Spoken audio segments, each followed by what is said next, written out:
बहुत समय पहले की बात है।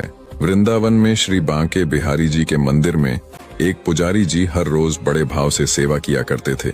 वे रोज बिहारी जी की आरती करते, उन्हें भोग लगाते, शयन कराते और अंत में भगवान के बिस्तर के पास 4 बूंदी के लड्डू रख देते थे। उनका यह भाव था कि यदि रात में बिहारी जी को भूख लगे तो वे उठकर खा सकें। हर सुबह जब मंदिर के पट खुलते तो भगवान के बिस्तर पर प्रसाद बिखरा मिलता था। पुजारी जी को विश्वास था कि भगवान सचमुच आकर लड्डू खाते हैं। लेकिन एक दिन बिहारी जी को शयन कराने के बाद पुजारी जी लड्डू रखना भूल गए। जैसे ही मंदिर के पट बंद किए और वो घर पहुंचे, उन्हें अचानक याद आया, अरे आज तो मैं लड्डू रखना ही भूल गया। वो बेचैन हो गए। रात बहुत हो चुकी थी, सब दुकानें बंद हो गई थीं। वे सारी रात परेशान रहे। मन में ग्लानि थी कि कई वर्षों की आराधना में ऐसी भूल नहीं हुई थी। वो पूरी रात अपने आप को कोसते रहे। इसी बीच उस तरफ आधी रात को वृंदावन की एक महिला जो बूंदी के लड्डू बनाकर अपनी छोटी सी दुकान पर बेचती थी, दरअसल इसी महिला के लड्डू पट के लिए भी भिजवाए जाते थे।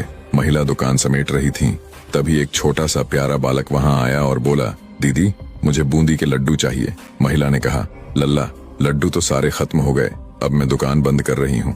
बालक ने आग्रह करते हुए कहा, दीदी आप जरा अंदर जाकर तो देखो, आपके पास 4 लड्डू रखे हैं। बाल हट के आगे महिला को झुकना पड़ा। महिला अंदर गई और देखा तो सच में एक थाली में 4 लड्डू रखे हुए थे। वे आज मंदिर नहीं भेज पाई थी। उन्होंने कहा, लल्ला लड्डू तो मिल गए, पर पैसे? बालक बोला, मेरे पास पैसे नहीं है, और झट से अपने हाथ से सोने का कंगन उतारा और महिला को देने लगा।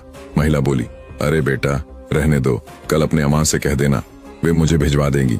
पर बालक नहीं माना। उसने जबरदस्ती कंगन दुकान में रख दिया और भाग गया। सुबह जब पुजारी जी ने मंदिर के पट खोले तो देखा भगवान बिहारी जी के हाथ में जो कंगन हमेशा रहता था वो नहीं था। पुजारी चौंक गया और हड़बड़ी में इधर उधर ढूंढने लगा। बिहारी जी के आभूषण में से कुछ नहीं लिया गया था, बस वही कंगन गायब था। बात पूरे वृंदावन में फैल गई। जब महिला को ये बात पता चली तो वो मंदिर पहुंची, हाथ में वही सोने का कंगन लिए हुए। उसने पुजारी जी को रात की पूरी घटना बताई। पुजारी जी ने जैसे ही कंगन देखा, उनकी आंखें भर आईं।